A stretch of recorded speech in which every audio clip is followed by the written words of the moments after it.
Wishapick, Wishapick, Wishapick, Wishapick, land so bright and new.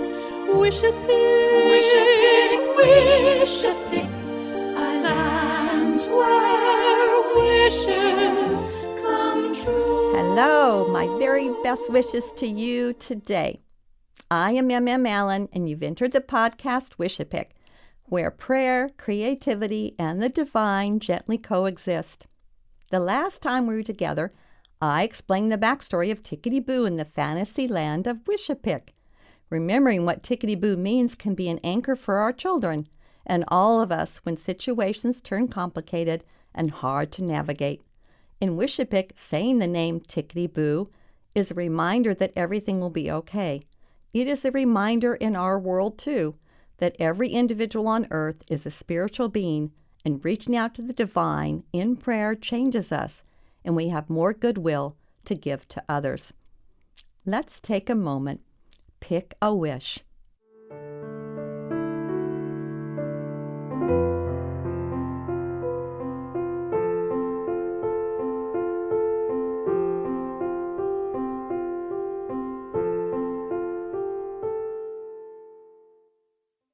Now turn it into a prayer. Today, I drop your intentions into my heart. Your hope will become my prayer for you. I ask the divine to provide ways for your courage to grow and your passion for prayer to more than double. A fairy tale is an adventure, a make-believe story, and just the right combination, it stirs in our children and us the values of embracing hope over despair. A fairy tale can motivate courage versus fear. In Wishapick, the characters Jack and Lily hope everything in the end is Tickety Boo, but it takes courage for them to move forward with a passion to banish the dark and bring back the light. In life, each of us will experience despair, and at times we will experience feelings of hopelessness.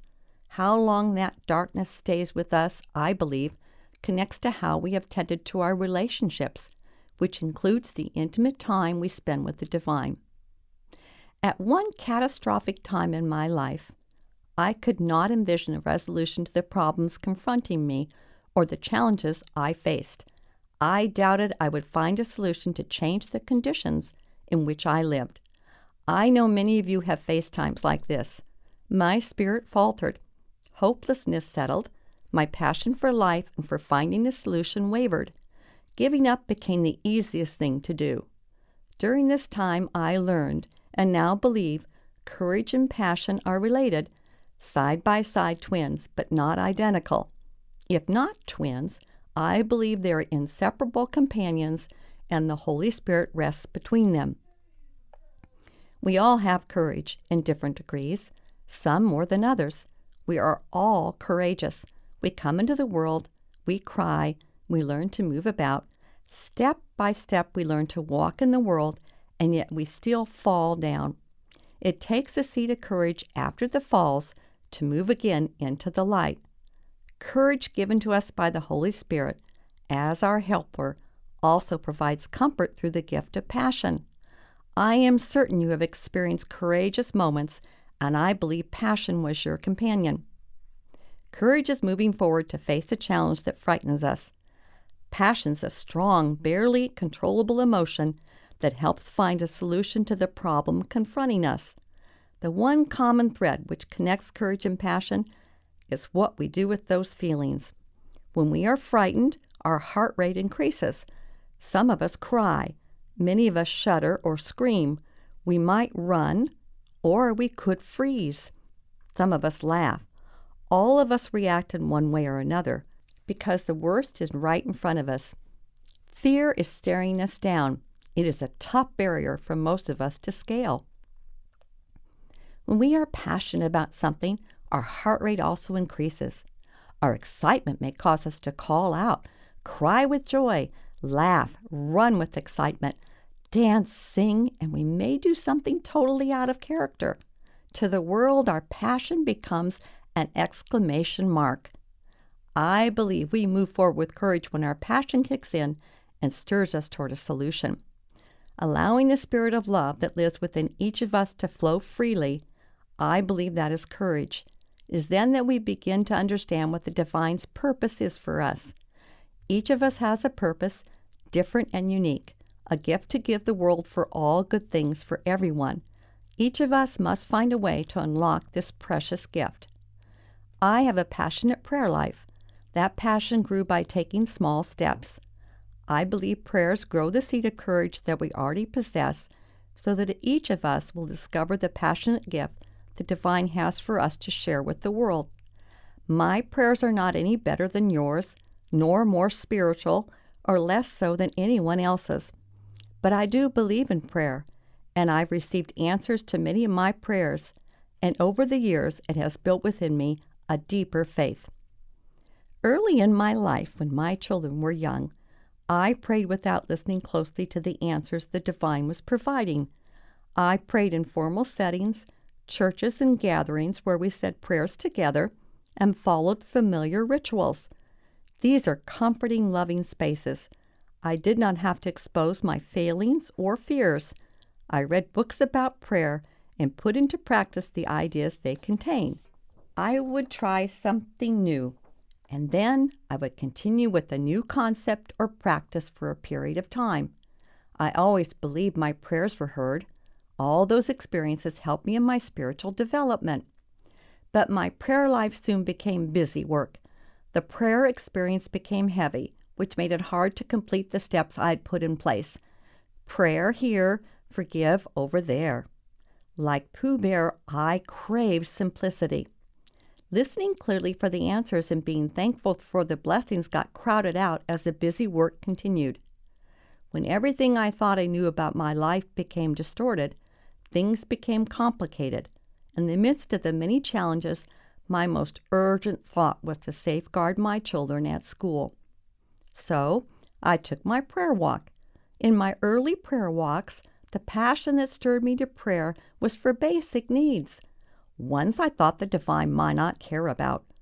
My prayers became a conversation based on believing I would prevail. Prayers calmed me. The divine was with me listening. But I have learned over my many years of prayer, God answers even our simplest requests and much more. The divine has an open heart to hear everything and provides us with answers if we give God the opportunity, and we leave the best solution up to the divine. We give up control. But on one stressful day, as I began my prayer walk, I asked the divine to provide me a group where I would be able to share my prayers for my children with them. I urgently wanted others who prayed to pray for my children's safety. I had no idea what I would receive by asking for this, but I had a passionate belief that the divine hears all our prayers. I hoped God would be able to find a prayer group where I could drop off my prayers, truly urgent requests, to others who would help pray for my needs for my children. Those lovely people who pray would do the job and pray for me and my children. My world would change, and the obstacles, poof, would disappear. Maybe as they prayed for my requests, my troubles would cease to exist, and my children would always be safe. But God had something different in mind. The divine exposed me. I received a postcard by mail. The postcard was from a neighbor who had only seen in passing. The postcard read, "You're invited to come and pray for your children, their teachers, and their school." Her child went to the same public school as mine. Whoa! God answered my prayer quickly. I was certainly listening more carefully now. I thought it would be a different answer, but there was the answer to my prayer. I was physically holding the divine's answer in my hand. It frightened me, and my heart raced. The challenge was in front of me. The first thing I had to do would take courage. I had to immediately RSVP and participate in the prayer group, not just drop off my intentions so others would pray for me. That invitation I received, after I had specifically requested the divine to find me a prayer group, changed my life. The passion I had for my children's well-being dictated I should call and tell my neighbor I would attend. I made the phone call. I gathered up my courage with the urging of my passion to arrive at her front door and go inside. I attended a prayer group with people I did not know. The urgings in my heart led me. I could not refuse the prompting. That barely controllable emotion called passion was my helpmate. Over the years, that prayer group taught me how to praise joyfully and give thanksgiving openly, even during extremely challenging times. I learned to listen, and I learned God does respond to every prayer. The divine answers, but not always how you might think your prayer should be answered. It is always better. I thank the founder of Moms in Touch International, Fern Nichols, and all my prayer partners in that early group. The mysterious black trunk in Wishapick appears in the hallway of Jack and Lily's home. The real-life black trunk sat for many years in the hallway of a special relative who loved to give people gifts. The day before I attended the prayer group, my relative's black trunk arrived at my house. She was moving. She gifted the trunk to me. When I lifted the lid of her black trunk, I found lovely, exquisite, brand-new wrapping paper. However, when I dug further down the trunk, tattered squares and pieces, large and small, were revealed. The trunk's collections at the very bottom were faded papers, some with yellow tape melted into the patterns. But those bottom pieces were the pieces she used, over the years, to wrap the many gifts she loved to give to people. Those beautiful papers held the light of her giving spirit. When I looked at her black trunk, it made me wonder, did she ever retrieve any of the old papers resting at the bottom of the trunk? Were the pieces at the bottom of the trunk too wrinkled, too dusty, and discolored to use? These long ago forgotten pieces were once the first beautiful covering of a gift, given to bring joy to someone. I knew things that sit in the dark can become distorted. Something which gets no light becomes unrecognizable. I saw my relative's black trunk as a metaphor of life.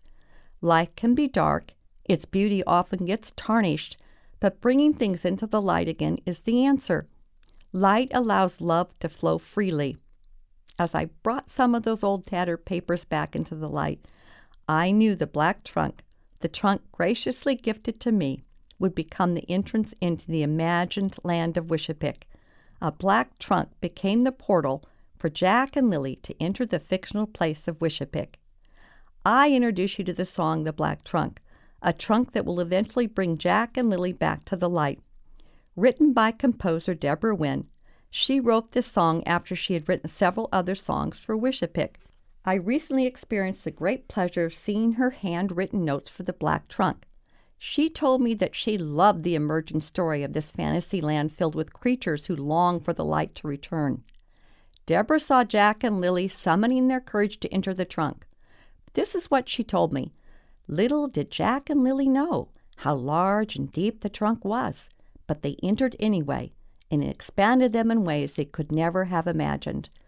I present to you the song, The Black Trunk.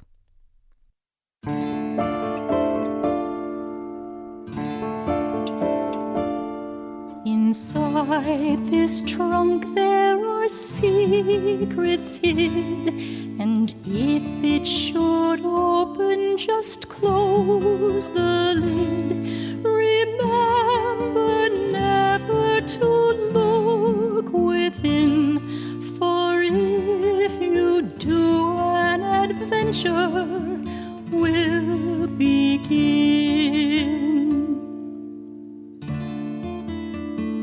The black trunk, the black trunk is filled with secrets, is filled with gold.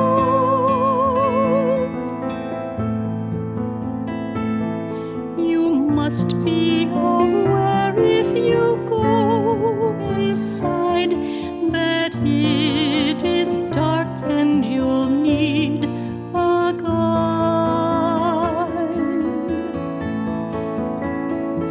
The black trunk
and stories to tell. And once you have entered, you're never alone. A place in your heart will carry you home. A place in your heart will carry you home. A place in your heart will carry you home.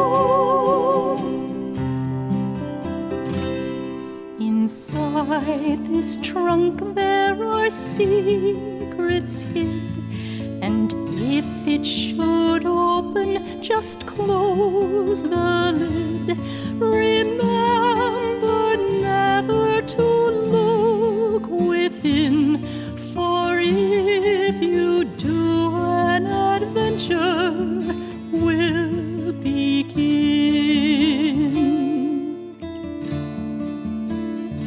The black trunk, the black trunk, the black trunk.